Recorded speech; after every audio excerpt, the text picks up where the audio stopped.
Blog Talk Radio. Are you ready to take a bite out of the competition? Are you looking for ideas to make your business better? Welcome to the Core Business Show with Tim Jacquet, sponsored by Apple Capital Group. At the core of every successful business, you'll find people making a difference. And with each episode of the Core Business Show, we talk with those people, examine those ideas, and explore the strategies that make them special. Now, the host of the Core Business Show, Tim Jacquet. Good morning, everybody, and welcome to another episode of the Core Business Show. I'm Tim Jacquet, your host. Today, I have the pleasure of having Kevin Muller. He is a partner in New World Bank, Merchant Bank out of Canada. If you have any questions, please go ahead and chat with us, or you can pose a question in the chat room or hashtag Apple Capital, or you can go ahead and give us a call at 347-324-3460. Kevin, welcome to the program. I'm sorry. Kevin, welcome to the program. They forgot to turn your mic on. Good morning. How are you this morning, Tim? Great. I really appreciate it. Appreciate you coming on to the program. I guess to begin with, kind of tell us about yourself. A lot of our listeners like to hear a personal view because they learn something different about the person every single time. So tell us about yourself, and then we can go in how you got started. Okay. Well, I grew up in this area where we are now in Halifax area, which is on the east coast of Canada. It was one of the first settlements in North America, and it's got a good history of merchant banking. So I've lived in French Canada, was in Quebec City, lived in Moncton, New Brunswick, and back to Halifax. I owned my own retail service for 10 years, sold that, and decided from my experience in that business that financing, really access to capital, was definitely the most significant challenge for me in running a small business. And, I've recognized the need for help for small business owners in figuring out how that system worked and how to access the capital. And I realized some people were able to access capital and others weren't. And I didn't really feel like a master of that, and I wanted to learn about it. So what I did was I sold my business. I moved to Halifax.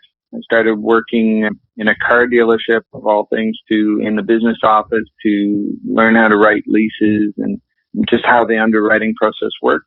I moved from that into commercial mortgages and equipment leasing. And then I took one of the people from that company, and we formed our own merchant bank, which is more specifically taking over completely the financing of companies. That whole effort to financing, ongoing effort to properly finance and capitalize your business. And we take over the responsibility for that, for our clients. So that's, how my work kind of progressed into commercial finance, was just recognizing the need for it, going out, learning it. And as it turned out, we were pretty good at it. So we decided we'd help out other companies. And here we are. So mainly your particular company, do you actually just lend them directly, or you kind of arrange portfolios of financing for the businesses? It depends on what the need is. There's kind of two aspects to merchant banking. Merchant banking, like a lot of terms in finance, one word for five things and five words for one thing. And that's why they need people in finance at all, actually. Make it confusing, and therefore you need specialists. And in merchant banking, there's really two lines of merchant banking. One is investment banking, where you have a merchant bank will go and they'll help companies, but really what they're doing is buying a piece of the company, or going and doing equity equivalent type investing or mezzanine lending. And then the other thing that gets done with merchant banking is the consulting side, where you're going in and you're recognizing the growth of a company. And so you come in, you organize their financing, you structure, source, and negotiate. And that's how my company has started out. We've been doing that, and now we've set up a structure. So by the end of this year, we will be lending ourselves. So right now, we have done our first 3 years without lending any money ourselves, although we have injected small amounts of capital into a couple of companies that we held on to and flipped our stake. But really, our focus has been on the consulting side. And having done that fairly well, it's given us a view to opportunities in the lending market where there's real gaps. There's no supply of capital going into certain industries with any reliability. So we've identified those areas and we'll open our own funds to service that before the end of this year. So is there a particular sweet spot or industry you guys like to gear to? Is it industrial or is it merchant, like the retailer, or a service-oriented company? Well, where we're the most effective, or shall we say where we stand out the most, is that we can take the most complicated operations and make the money work there and make the money work very well. So if you take someone who has, a complicated financial statement, like a manufacturer, where there's a lot of moving parts, a manufacturer or maybe a distributor, or say a larger service company, that's where we stand out the most, because most of the consulting that's out there is not that intuitive. So if, in commercial brokering of money, I think that the standard response or the standard approach is you take the financials and you go get the money. What we do is we take a look at the financials. We work with the accountants. We might work on a file for 12 or 18 or 24 months before we get paid the first time, because maybe it's too early to do the job properly and we continue to structure the books properly. So if you're in a business and we look at the business and we say, hey, there's great growth potential there. This is a company where if we put in $10, we'll make $1,000, and that's what we're after. So if we buy into who is running that business and the potential that is there for that business to grow, then we'll go in and we'll start working. And that may involve, if the company looks like a goose on paper and it really needs to look like a duck in order to be capitalized properly by the best lenders, then we'll say, okay, let's start restructuring how your books look so that by the time we get to the end of your next fiscal year, you look like a duck. And we can easily get the money that you need as we go. And, that's all about the formula that exists now for the larger lenders or the most predictable low-cost lenders. It's all formula driven. It's a matter of knowing the formula well enough that you can manipulate your experience with them. So we'll take care of any short-term needs, but really what we're doing is having a long view to properly structuring the company to always have access to the money that they need.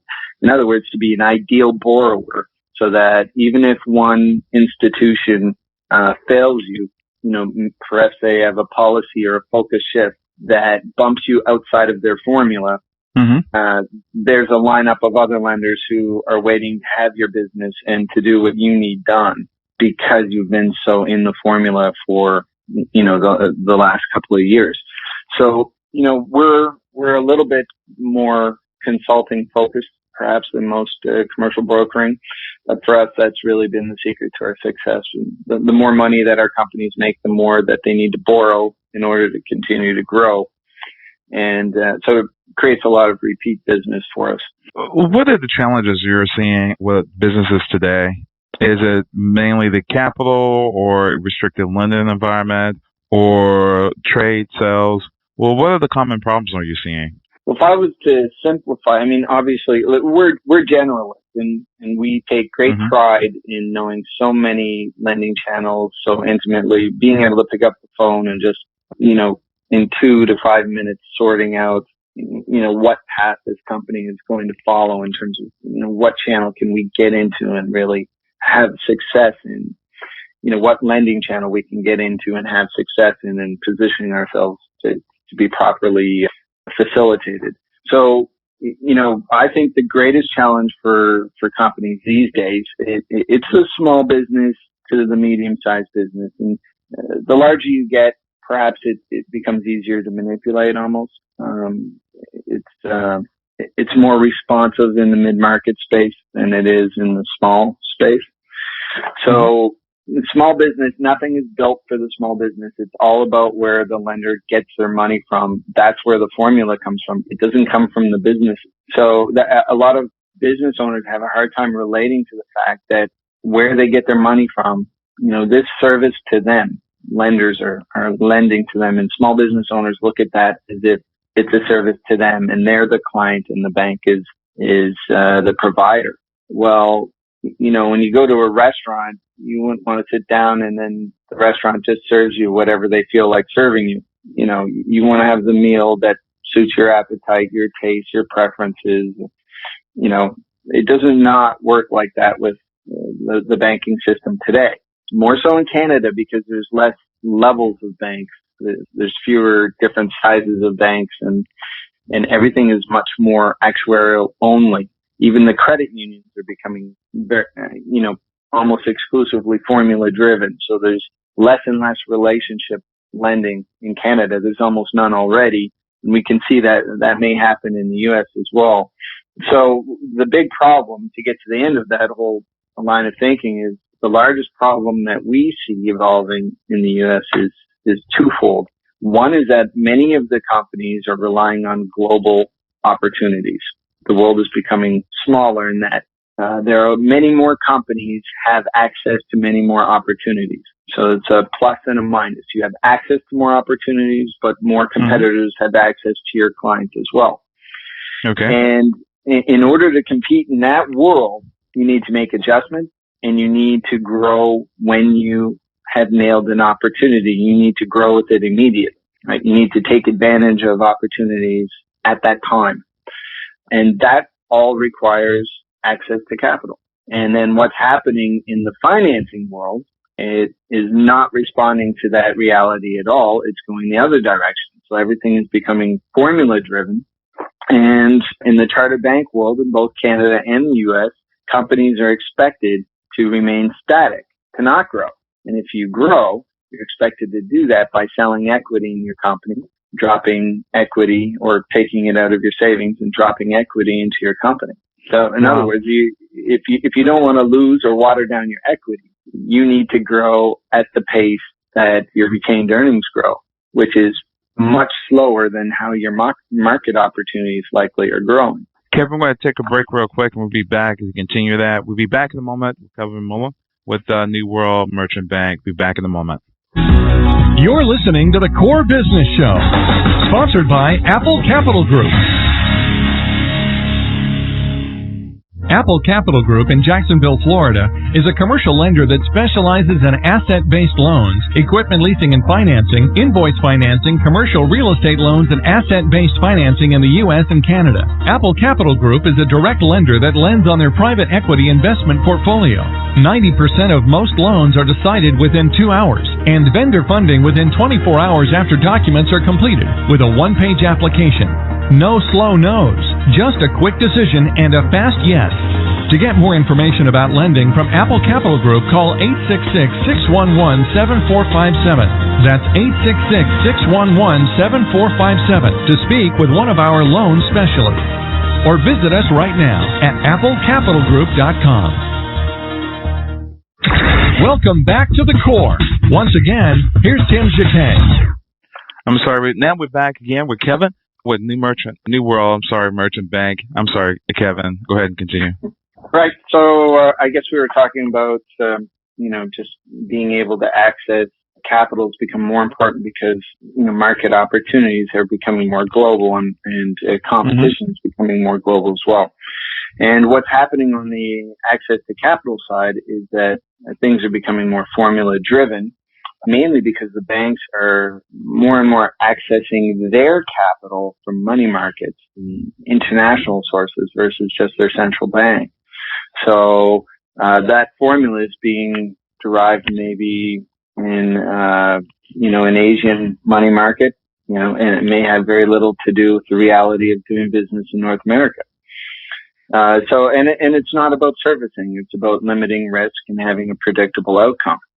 So your lender no longer cares if they know an individual company is going to lose them money, and they're inside the formula, and they know that there's an individual outside their formula where they could make a lot of money, but they're not going to because they're not in the formula. It's really not that relevant to the bank making money, because what they make money off of is having a formula that on average produces a specific result. And that has to be all about the formula. So the account manager who's on the front line, it's detrimental to them if the account manager manipulates who gets the money and who doesn't too much. What the account manager is really supposed to do is follow the formula, because the formula produces a predictable result. Well, in your opinion, think that's a safe result, that they don't have to be faced with that's holding them accountable, or it's just Is there a realistic model for banks to go by? I don't have a problem with that decision. I think that I think that the healthy way to look at that transition that these banks are making, in a way, it's a good thing because the banks are now able to access international money markets more fluidly. That's evolving. Obviously, in the last few years, we had some fallout of learning curve along that front with the residential mortgages. When there was some misrepresentation perhaps of how closely lenders were following the formulas that they said they were following. But, the world is learning how to do this. And I think it's a good thing because the money will flow better. The issue is that the gap lenders, the lenders who do things that are outside of formula, that needs to be rebuilt. Now, more so in Canada than the United States, because in the United States, you've consistently maintained a greater set of options in gap lending. Mm-hmm. In Canada, much less so. The charter banks in Canada dominated so much that they're really, when they were doing relationship lending and you could walk up to your banker and just say, this is what I had in mind. You were a trustworthy person. They know your family or they know you for 5 years or whatnot. I mean, you could finance almost anything. That's all gone now. So if you're not inside a formula, very difficult to get any money if you're not inside one of the standard formulas. And so there needs to be other lenders that go do that type of business, but at a reasonable rate, right? Not at 22%, right? Not at 22, 36% or whatever. We need gap lenders who go in and take, areas where they can specialize and try to fill in those to become more logic-based lenders than formula-driven lenders. So, well, tell us about the formula. And I think in a nutshell, what types of things in this particular formula that the banks look for? You have liquidity ratios that measure your ability basically to repay the debt, but also to keep up with your accounts payable and whatnot. So there, maybe 5 to 10 standard liquidity ratios that banks will look at. And what they're doing is comparing cash flow to the amount that you have to pay out to cover your debt. So if you're producing cash, are you producing enough cash to cover, say, 120 to 130% of what your debt payments are? Mm-hmm. That's a very common liquidity ratio. There's other ones like, with larger companies, larger small business, where they'll look at your current liabilities compared to your current assets. Okay. And there are a number of ratios that they'll look at to try to keep the company in control. So if the company just grows without paying attention to how much capital they have access to, they can really get themselves in trouble. Now, many companies hit the wall, and fail, not because they can't sell their product or because they can't produce their product. It's because they go ahead and they do that without being aware of how important their access to capital is, and then they end up putting themselves in a position where they're going to be without cash for 6 months, and then everything hits the wall. So you can get in that position really, really easily. For example, if you're selling something and you give 30 to 60 days and your accounts receivable then grows, it triples in size. Well, that means that you pretty much should have 3 times the line of credit to cover that. So that you can ride out the period before which, the people who purchase with you pay their bill. So a lot of people, when they're, starting out in business, are not so keenly attuned to that. But these are things that you learn as you run businesses, and, banks are supposed to, I guess, it would be good if they were coaching people a little bit more in these areas, but they rarely have time to do that kind of thing. So in that particular situation, I mean to cut you off, should a company offer those type of financing? I know some companies, manufacturers, since they have most cases have larger margins, or service companies, they will offer their customers, hey, I'm going to give you up to 60 days on a new product or for this new particular service. You're saying that if they do offer that, they need to have some back financing to make sure that they can cover that. I don't know, like factoring or some type of instrument that's not going to kill them with the financing fees. Yeah, I mean, factoring can be very expensive if you go outside of your banking relationship, right? So really, I mean, factoring tends to be more what you do if you haven't been able to cover it with your bank, with your primary lender. And there are some situations where outside factoring makes sense and it's worth the money. You know, you end up with very large contracts and you just need to cover it that way. And then there's other companies that really can't afford to pay those kind of fees on accounts receivable financing. Really, they should be doing that with their primary banking relationship because, you know, their margins are maybe small enough that that's all that they can afford to pay. But, you know, what it comes down to is actually knowing what the impact is. And so, of course, if you were blindfolded and you knew that you take one more step, you would fall off a cliff, you wouldn't do that, you know. But if you don't know the cliff is there, you know, you may very well step off the cliff, right? So what we're promoting, become aware of how this game works, the formula of lending, right? Because there's limits to what you will have access to.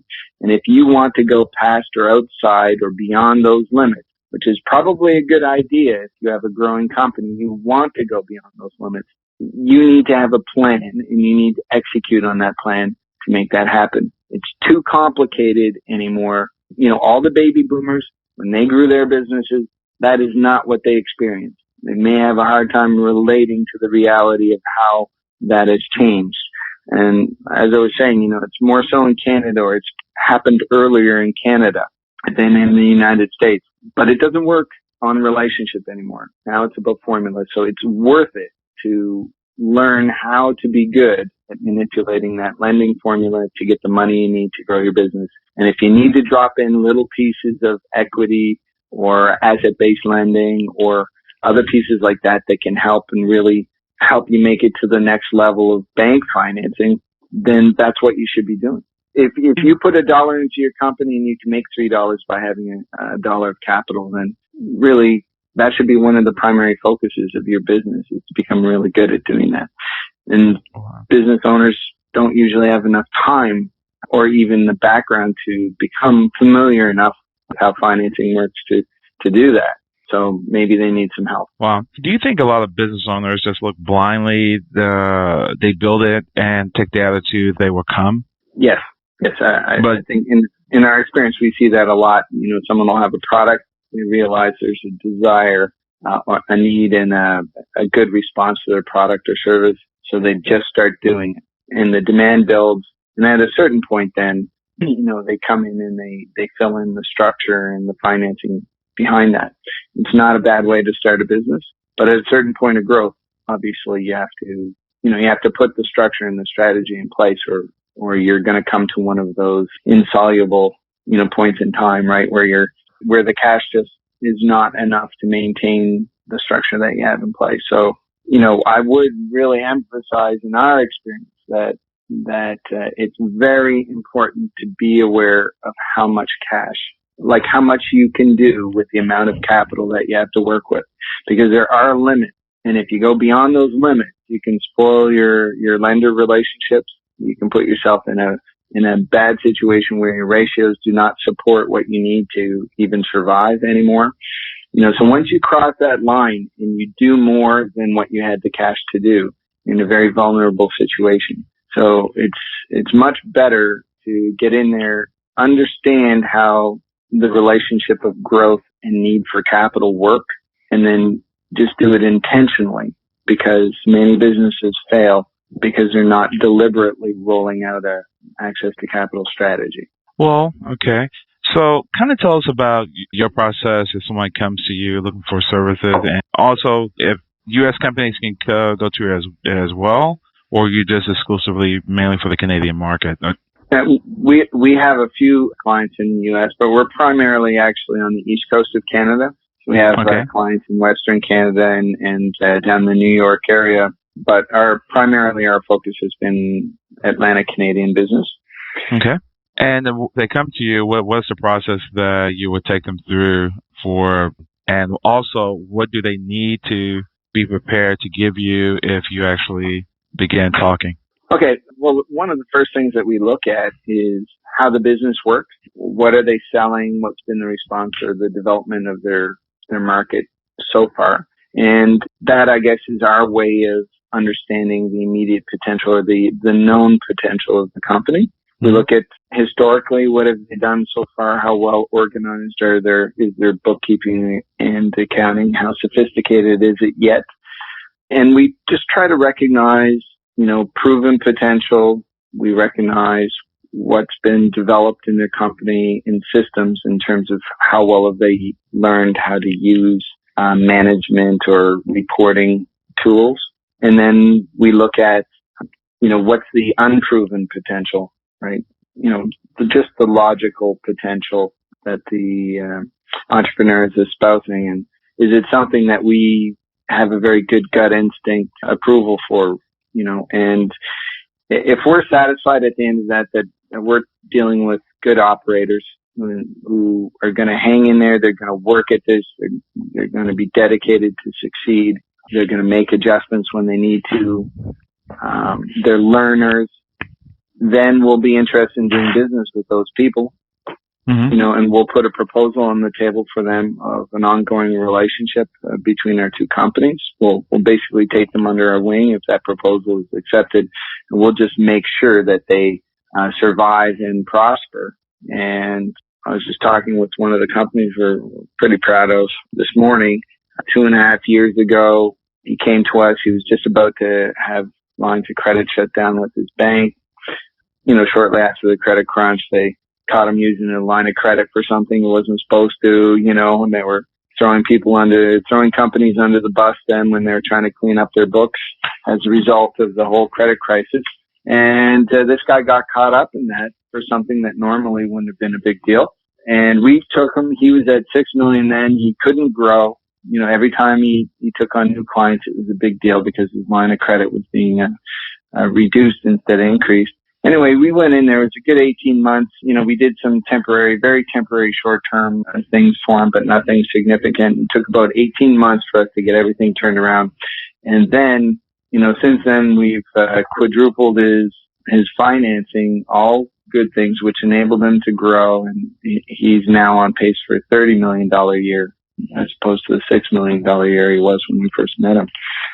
So, it's just a matter of continuing to work on how well you're manipulating that lending formula so that, you need to buy a new $300,000 truck. It's a matter of picking up the phone saying, I know we're still in the ratio, so how about we get this truck done? And then, you're just looking at, is it better for us to lease or finance the truck? And your lender's doing whatever you want. That's the place that you want to get to, and that's worth working for. That's hard for some owners to relate to because they're looking at the banks like how well is the bank servicing, and the bank's not looking at it like that. The bank is looking at how well do they fit in our formula. So there's a disconnect there. When small business owners begin to accept, hey, the bank is a tool for me to access capital, but like most tools, you have to know how to use it.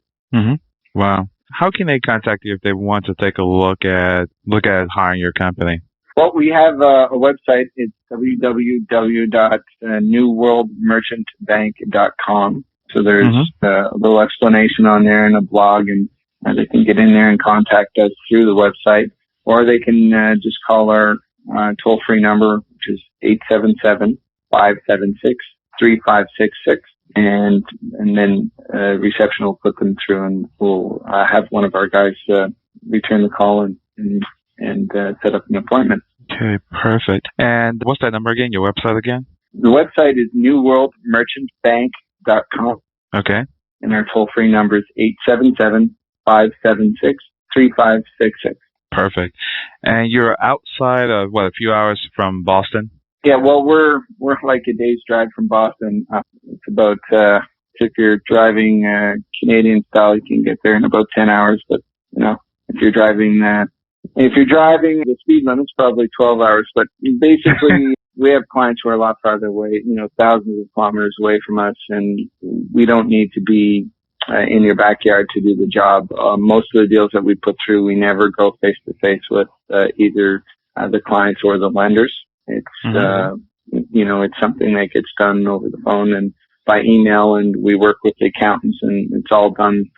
It's a very small world these days. So that's how most of the work gets done, even with our clients who are in the area.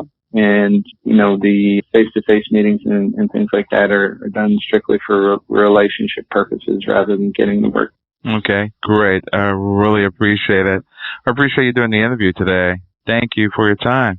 Well, thanks for having us on, Tim. I was pleased to find out about your radio program, and I'm glad that Apple is out there doing good things like this. I think it's good for small business owners and medium-sized business owners to get together and pool their knowledge. Great. Well, thank you again. I really appreciate it, Kevin. Okay, thanks, Tim. Bye. Okay, take care. Bye-bye.